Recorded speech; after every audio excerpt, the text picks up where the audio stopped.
In the last few lectures, we are discussing about one of the revolutionary technology, next generation sequencing technology, where you are given the concepts starting from the basic to the latest advancement happening in this area, and we are very fortunate to have some of the very leading industries and their application scientists directly sharing their experience with you.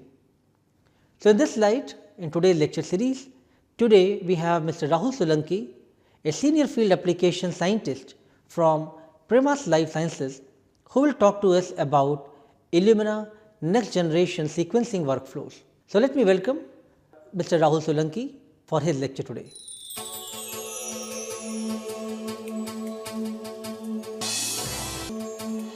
Let's say about protein sequencing, what exactly the sequencing is.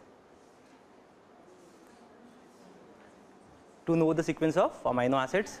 If I speak about DNA sequencing, right. So, why we need it? Why it is needed? So, why you need to identify gene? Study mutations. So, ultimately all the functions which are related to the protein, ultimately those are coded by gene, right? It's correct. So, I'll start with the Sanger, though we don't have the Sanger sequencer with us, but just to clarify the basic things, I'll start with the Sanger. So, this is the principle. What you do is, let's say you have a sequence, what you flow into the chamber, you have 4 kind of NTPs and one contains DD NTPs, right? So, can you see the stretch of sequences, the labeled? So, those are DD NTPs which are labeled with a fluorophore. So, let's say first one is A added, right? So, that polymerase can't extend it. Why? Because the base added is DD NTP. It lacks a OH group. Okay. Then so on, you will be having a different kind of fragments over here. Then after that, you run it through a capillary. So, capillary is nothing but a gel, right? So, what we do is, after this sequencing is done, we flow all these sequences through a capillary, and you can see there is a detector. This all fluorophore is labeled with a fluorophore, all the sequences, last base. So, which will be the first base will be flowing through a gel, that first one, the upper one, the smallest one. Okay. So, through a agarose gel, that topmost sequence will be, it will pass away first. Okay. So, let's say it contains A. So, you will get a signal for A. Similarly, let's say the second base is G in the second strand. So, G will be called, right, and so on. So, this is the basic of Sanger sequencing. So, what is the maximum base pair which we can sequence using Sanger? Good result, quality data. 1000 base pair, correct. So, see, Sanger is still a method of choice when you wish to sequence a gene, and ideal length of a gene in human is almost around a kb, correct. But why we need NGS? Now, the point is, why the NGS is required? Great. So, the right answer is throughput, right. Any idea about how long the first human genome took to get it sequenced?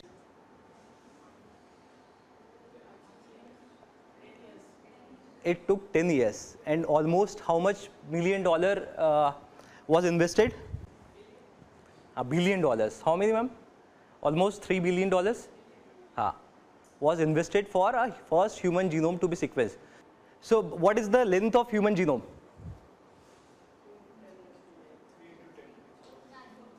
Great. It's a common question of CSR net. I mean, who appeared in the net, I guess. Okay, I hope you are writing. So, it's 3 billion base pair, 3 into 10 to the power 9. So, you just think, if you wish to sequence a human genome, how many reactions of Sanger you need to carry out? The length of human genome is 3 billion base pair, 3 into 10 to the power 9. And the maximum length of gene you can sequence is 1000 base pair. So, 3 billion divided by 1000, how much it is? How many reactions you need to carry out? How many? 3 million. So, 3 million Sanger reaction you need to carry out to complete the human genome sequence, and the sequence you will be getting will be covered at 1x coverage. So, even if you carry out 3 million reactions also, you will be covering your bases how many times? 1 time. So, the coverage will be 1x. So, If you wish to sequence a human genome, do you wish to invest 10 years more? No. So with the help of NGS technologies, you can sequence 50 human genomes in a span of 48 hours. How many? 50 human genome in a span of 48 hours. So the key idea remains the same. The principle remains the same. What we do is, let's say you have this human genome, let's say. So what we do initially is we fragment this human genome into very small fragments. And just like cloning, we don't need cloning at all in the case of NGS. What we do here is, so I'll be covering all the parts one by one. The very first step involved in all the sequencer are library preparation, which is followed by cluster generation. Then comes is the sequencing, and final is the data analysis part. Okay. So first is the library preparation. It's common for all the platforms. Though the sequencer are different, but the concept remains the same. So what is library first of all?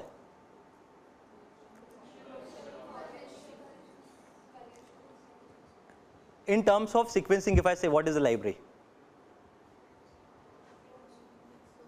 In Sanger, what you do? You clone it. That vector contains the known sequences. Already it contains the primer for what the sequencers are known. So using the primers, you can sequence your gene. In the case of NGS, what we do? We chop down the entire human genome into smaller fragments. But those are unknown, right? Correct. What you will do? Where is the chalk? Again, the same question I'm asking. Let's say there is a human genome. In the Sanger, what we do, any genome, human genome, big genes, what we do, initially the first step is we fragment it into various small fragments. Let's say human genome, so 600 base pair, we'll chop it down into various millions of fragments. But these are unknown. So to get them sequenced, what we need? Right, you remember now. So what we will do is, initially we will use a polymerase, same. So the tendency of polymerase is, what it does is, if you have this many fragments, so initially we convert it into blunt-ended, all ends into blunt-ended, you'll add a polymerase. So the tendency of polymerase is, it will add A to all the ends, right? You know? And then we have adapter which contains a T over there. There will be a simple ligation step. So those fragments will be converted into the fragment which will be ligated with the adapters. So in library preparation, the ultimate goal is, so first of all, we start with the DNA fragment. What we do is, we fragment it into various length of fragments, let's say 600 base pair. Then we repair the ends. Now it is converted into blunt-ended. And finally, we ligate the adapters. So what are adapters? Adapters are the stretch of DNA for which the sequence are known, already known, right? So this is how the library looks like, finally. It will contain a DNA insert which you wish to sequence in the middle. Now you can see there are the two regions, RD1, RD2, and these are essentially the adapters. We have two kinds of adapters, P5 and P7. All right, is it clear? So I'll tell you what is the function of all. This is the sequence, unknown sequence. All right, here you can see there are two regions. Here our read1 sequencing primer will bind. So this is called as read1 sequencing primer binding site. Flanked by both the ends are indices. What are indices? What are index? These are barcodes. So what is the function of barcode? So in NGS, what you do is, you can sequence, as I said, using NovaSeq, you can sequence 50 genomes altogether. So ultimately, with the help of barcode, you can identify which sequences belong to which of the samples. Am I clear? Great. So this is how the library looks like. The ultimate goal of library preparation is to ligate the adapters at both the ends of all the DNA fragments. Clear? Great. So this is all about library preparation. Coming on to the cluster generation. So now, what is cluster generation? So essentially, all the process happens on the flow cell, right? Flow cell is nothing but a glass slide. You can see there are two flow cells. There is high-seq flow cell, which is meant for sequencing human genome, and there is MiSeq flow cell for targeted sequencing especially. So it has 8 lanes. It contains 8 lanes, and it has a common lane. Why we call it as a flow cell? Because the sequencing happens with the help of flow of reagent into this flow cell. Okay. So the flow cell contains the lawn of oligonucleotides. So essentially we have two kinds of oligos. One oligo will be complementary to P5 region and one will be complementary to P7 region. So before loading into the flow cell, what we do is we denature this double-stranded DNA fragment into single-stranded DNA fragment so that it can go and bind to the surface of flow cell, right? So once you have denatured it, these lawns are complementary to those P5 and P7, right? Already I have denatured it. So one of the fragment will go and bind to the flow cell, right? And this region you can see how it binded here. Any guesses? With the help of hydrogen bonding, simply because this region are complementary. You can see this is covalently bound to the surface of flow cell, and this is because this region is complementary, it will go and bind with the help of hydrogen bonding. Okay, and we extend this ends with the help of DNA polymerase. So you can see you will be getting a structure like this. Then what we do is we retain this original fragment because simply it is bound covalently to the surface of flow cell, and because this strand is bounded by hydrogen bonding, these are weak bond. So we denature it and we wash away this original template. We retain this one. Clear? Then what you can see is this is left over here, and since this end also, this one, this end and this end, it is also complementary to this oligo, it will flip over here. Again we will add DNA polymerase, you will see a bridge kind of structure. Okay. Then again we will denature it, and both the strand, because they are bound to the surface covalently, you will see a two strand over here, and this process will be repeated for millions of time. And ultimately on the surface of flow cell, what you can see here is you will be having a millions of fragment on the surface of flow cell. Okay. So again we denature all the fragments. So essentially you can see it contains two strands. Which strand it contains? Forward and reverse. Both strand it contains. So what we do is initially we cleave the reverse strand and we carry out the sequencing for forward strand. Okay. So now on the flow cell you can see which strand is retained. Alright. So again there is a question. What should I do to prevent? Again, if I don't do a one step, what will happen? What is going to happen? Again it will flip and bind to this surface. What should I do to prevent? Again it should not bind to this primer. What should I do? Good. So what I'll do next is I'll block the all free ends so that it won't flip. Okay. Up now you are done with your sequencing part. I mean cluster generation is over. Now you are set to go for sequencing. So you remember in the library I have shown you a region, RD1 region. So which is meant for hybridization of read1 sequencing primer. So on the flow cell, now you flow read1 sequencing primer. So you can see that primer goes and bind over there. Then we are set to go for the sequencing. With Illumina, what we do is we essentially mimic the Sanger sequencing, just like natural phenomenon. So we have four kind of bases. So let's say there's your strand, we have added a primer. This you can see all these bases are labeled with a fluorophore. So one at a time, one base will go and bind to the sequence. It will be detected just like Sanger. We'll wash away the unbound bases and then we are set to go for the next cycle. So there is direct detection of the bases. So this, let's say you are running a sample of 300 cycle. So 300 base will go and bind. This is your one fragment. Okay. So this is how, if you are going for 300 cycle, 300 bases will be added and we are done with the sequencing part. So what is the key difference here is, we essentially mimic the natural phenomenon. There is no change in phosphate or something.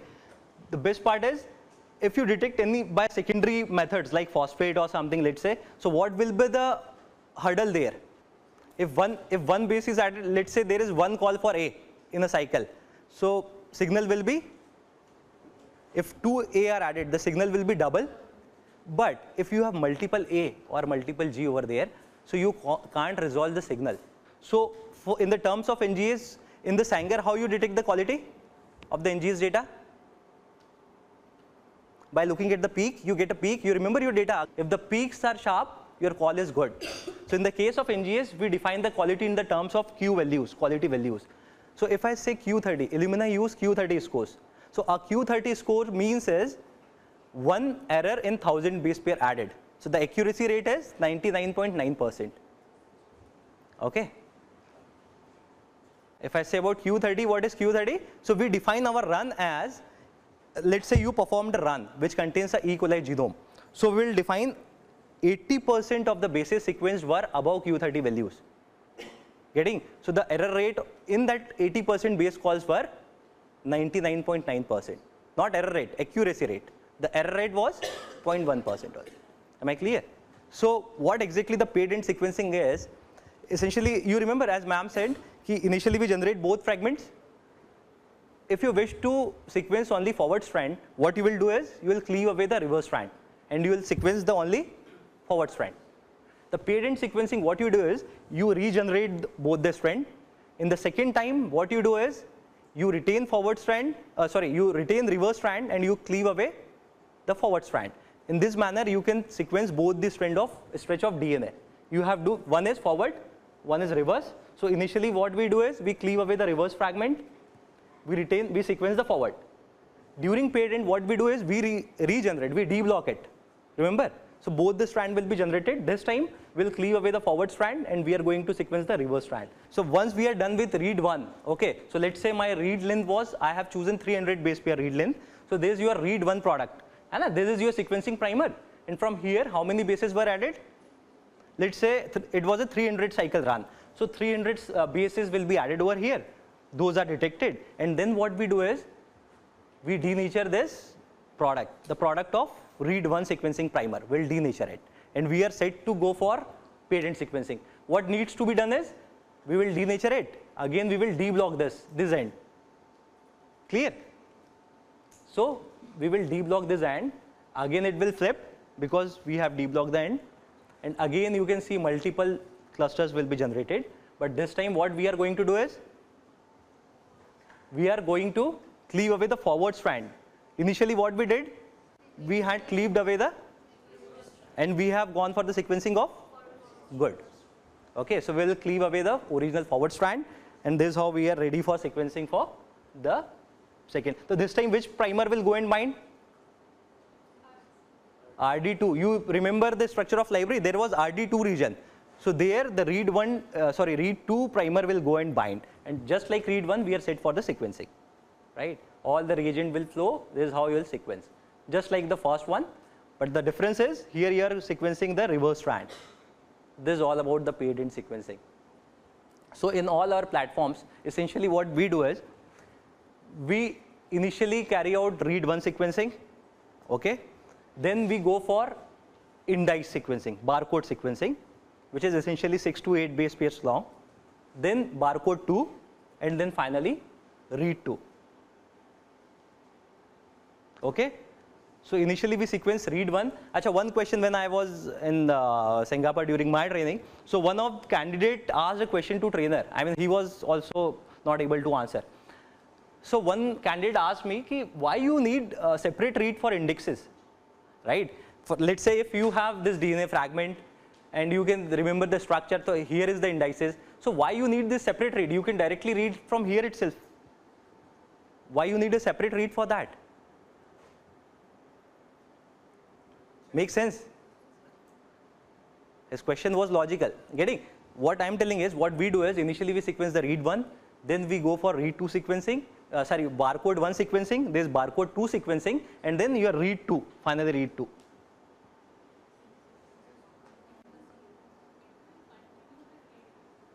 Good. So your catch is right.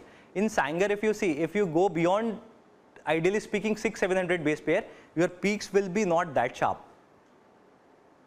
So as the read length will increase, let's say I have a DNA insert of more than 600 base pair. So as the read length increases, the quality may drop.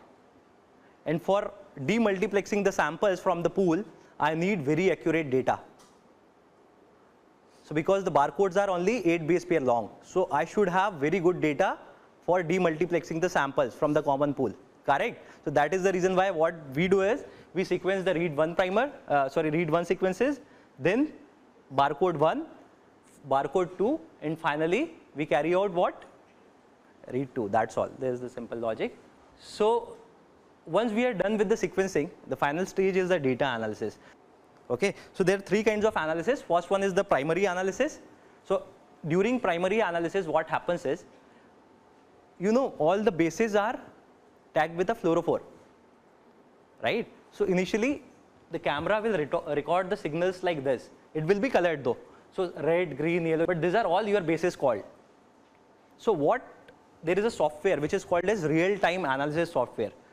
Once your bases are added, those are detected in a real time, right? So once we are done with cycle 1, let's say, so you will get all the base calls file. So during primary analysis, it happens with the help of a software which is called as real-time analysis software. So it extracts your intensities from the bases and convert those intensities into base calls. So you'll be getting .bcl files on the board. Once the .bcl files are generated, the secondary analysis using MySeq again start on board itself. So what it will do is it will generate those base calls files into FASTQ files. And finally, using this machine, tertiary analysis also you can get the reports on board. Everything. So which are the pathogenic mutations? Which are the silent mutations? Every report you will get. What you need to understand is what is primary analysis. During primary analysis, the intensities of the base calls are extracted and you will get .bcl files on the board. During secondary analysis, you will get all alignments and FASTQ files. Right.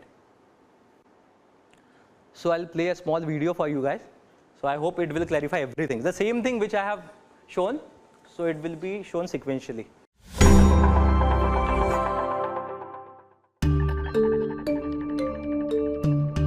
Clustering is a process wherein each fragment molecule is isothermally amplified.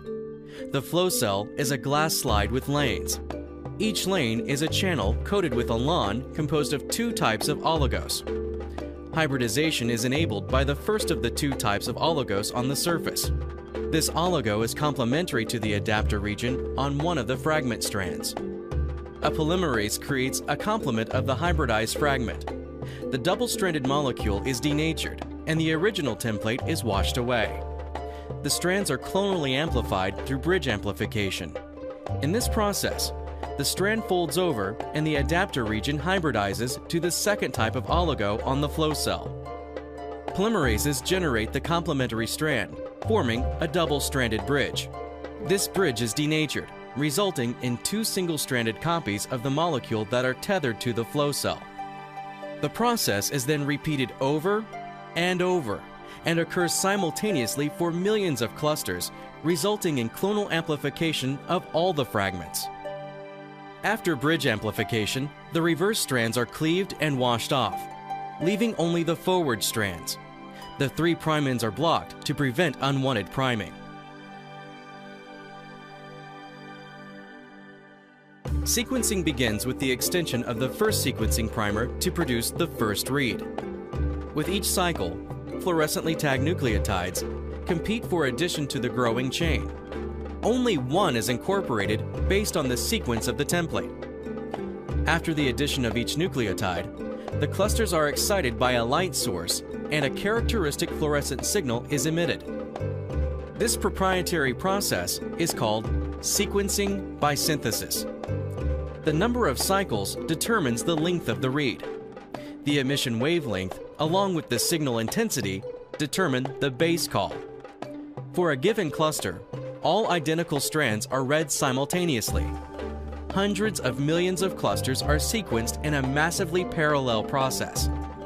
This image represents a small fraction of the flow cell. After the completion of the first read, the read product is washed away. In this step, the Index 1 read primer is introduced and hybridized to the template. The read is generated, similar to the first read. After completion of the index read, the read product is washed off and the 3' end of the template is deprotected. The template now folds over and binds the second oligo on the flow cell. Index 2 is read in the same manner as Index 1. Index 2 read product is washed off at the completion of this step. Polymerases extend the second flow cell oligo, forming a double-stranded bridge. This double-stranded DNA is then linearized and the 3' ends blocked. The original forward strand is cleaved off and washed away, leaving the reverse strand. Read 2 begins with the introduction of the Read 2 sequencing primer. As with Read 1, the sequencing steps are repeated until the desired read length is achieved. The Read 2 product is washed away. This entire process generates millions of reads, representing all the fragments. Sequences from pooled sample libraries are separated based on the unique indices introduced during the sample preparation. For each sample, reads with similar stretches of base calls are locally clustered. Forward and reverse reads are paired, creating contiguous sequences. These contiguous sequences are aligned back to the reference genome for variant identification. The paired end information is used to resolve ambiguous alignments.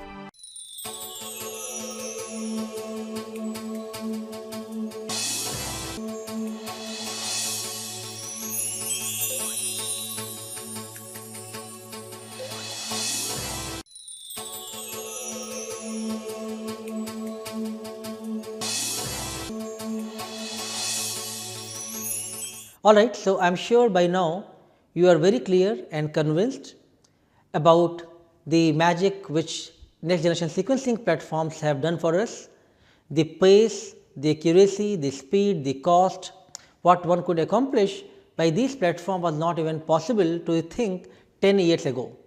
So, really rapid advancements which have been made in this area are tremendous, and now the major advantage one could see from this, that many applications are directly reaching to the clinics. So, now doctors are pretty much relying on sequencing technologies and their results for the patient care, and this itself conveys that a technology has reached to its robustness, to its maturity, to its accuracy, to an extent that now it could be brought to the clinics and for the patient care. So, now you are getting introduced to different type of platforms for NGS. It is entirely up to you to think about what are the pros and cons of each technology, which technology offers you what more superiority and advantages, but I must say all these technologies are very good. It all depends on whether your aim was to do the whole genome sequencing, RNA sequencing, only looking at the panel of the genes, or what exactly you want to address. Accordingly, you can choose the platform. There are many next generation sequencing technologies are really at the advanced level, and it entirely depends on you which platform you can choose. Nevertheless, just keep in mind that this NGS is a parallel sequencing technology which have really changed the way we have seen how to look inside at the genome level, and these applications have made tremendous revolution in the entire biological science and medical science area. With the ultra high throughput, scalability and speed, the NGS technology enables researchers to perform a wide variety of applications and study biological systems at a level which was never possible before. Today, I hope you have learnt about the basics of NGS, starting from the Sanger sequencing to the Illumina platform using sequencing by synthesis method. In the next class, you will study another application of NGS using another leading technology platform, and will continue our discussion in the next lecture as well. Thank you.